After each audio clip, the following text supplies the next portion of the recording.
There are a lot of things that happen in life, aren't there? And many of us in this room have lived through quite a number of them and shared the journey together on the way. And often, it seems, in the wild world of faith interpretations across humanity, it has been the way of people to say, why would God do this? Right? Why would such a thing happen to such good people?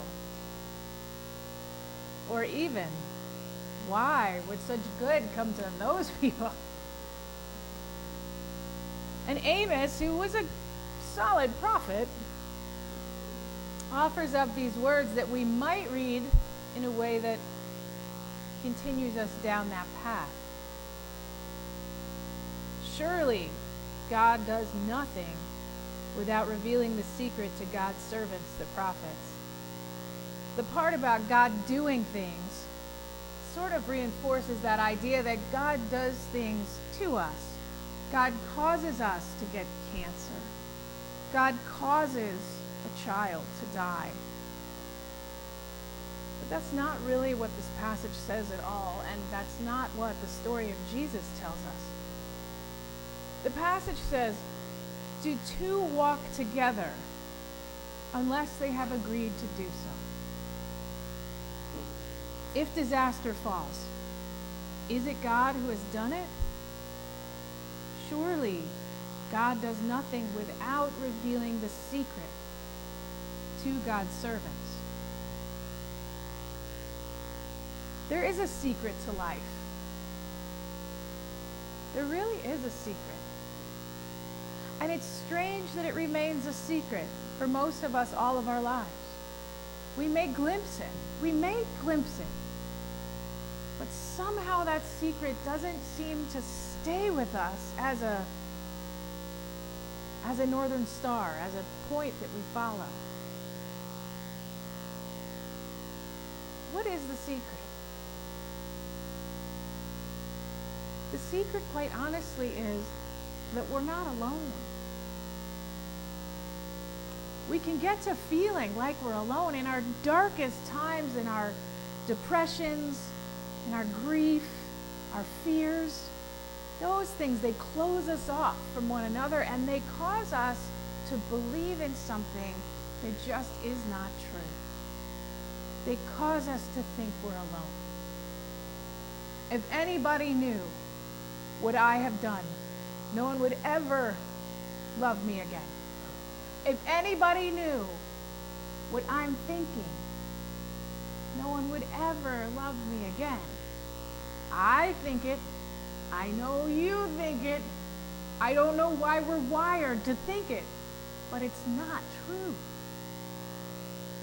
The great secret and mystery of life that God has tried to show us over and over through the prophets, through Jesus, through the scriptures, is that there is nothing, there is nowhere, there is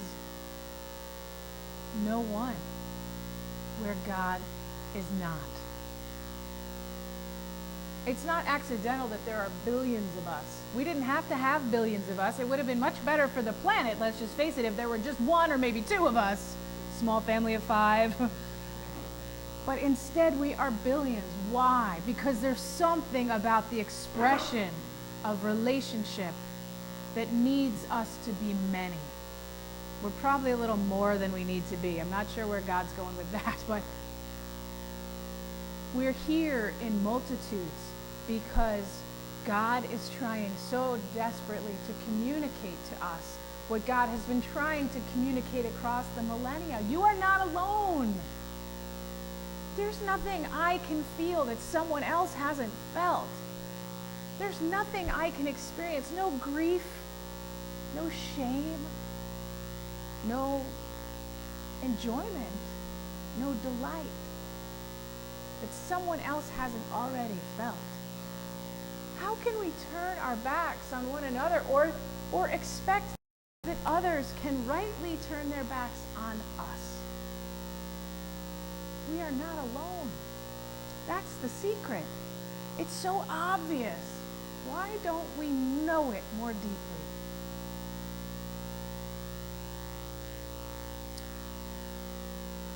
Today, as we enter the Lenten journey, we're reflecting on partnering with God, walking with God through life, and the way God partners with us. And Heather has made us this beautiful, not this Heather, the other Heather, has made us this beautiful bread, which we could smell baking. And one of the most beautiful teachings that I learned from a spiritual director was this idea that God did not cause bread to grow from the ground, but wheat, so that we might be partners in creation. So we might figure out how it is to nurture and sustain ourselves and one another. God wants so deeply for us to work with God, to work with one another, to love and be in relationship. And let's face it, the thing we all most want is to be loved and in relationship. And to love wholeheartedly and have others receive our love. That feels so good, doesn't it? And yet, we just keep thinking that maybe that's too much to ask. Maybe that person won't really love me. Maybe I don't really deserve it. Baloney. Bread exists, and we love bread. And now we have rules about not being able to eat bread. And even more and more of us are becoming intolerant of some of the things in the bread. That's a teaching. Why are we so intolerant of relationship? We're designed for it. We're alive for it. Jesus went all the way to the cross because he so desperately wanted to show us what unrelenting love looks like. Bread was the last thing he shared with his friends. And some wine. Another partnership we'll discuss later.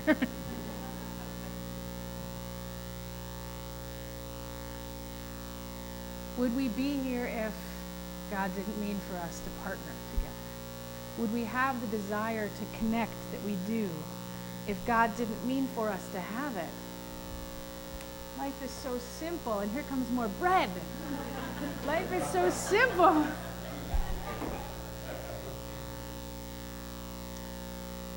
So the story of Jesus being alive ends in large part at the table where bread is served.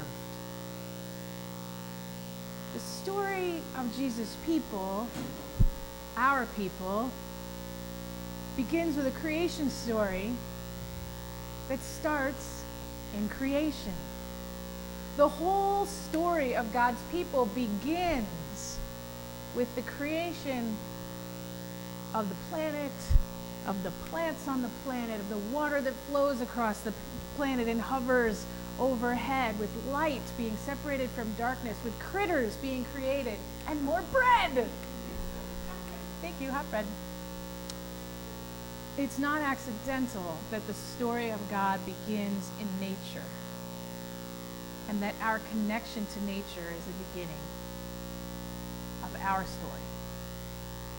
And it's not accidental that Jesus' story pretty much ends at the loaf of bread, which is the greatest, most simple and beautiful symbol of the way that partnership is supposed to look. Jesus' story doesn't end happily on this earth. The man ends up executed. Bad things happen to a really good people, a really good person. Bad things happen in all of our lives. That's part of being human, being alive. But beautiful things happen too. And the loaf of bread is what that looks like. In his last meal, he was able to share bread with the people he loved. And he was able to look forward through the generations to see us sitting here today and think, I want a symbol that will continue to remind people, if they don't speak my language or have my skin color or ever set foot on the soil I stand on, they will still understand through this symbol what partnership looks like, what love looks like, what nourishment looks like. It's a secret that's hidden in the bread. It's part of what makes it taste so good.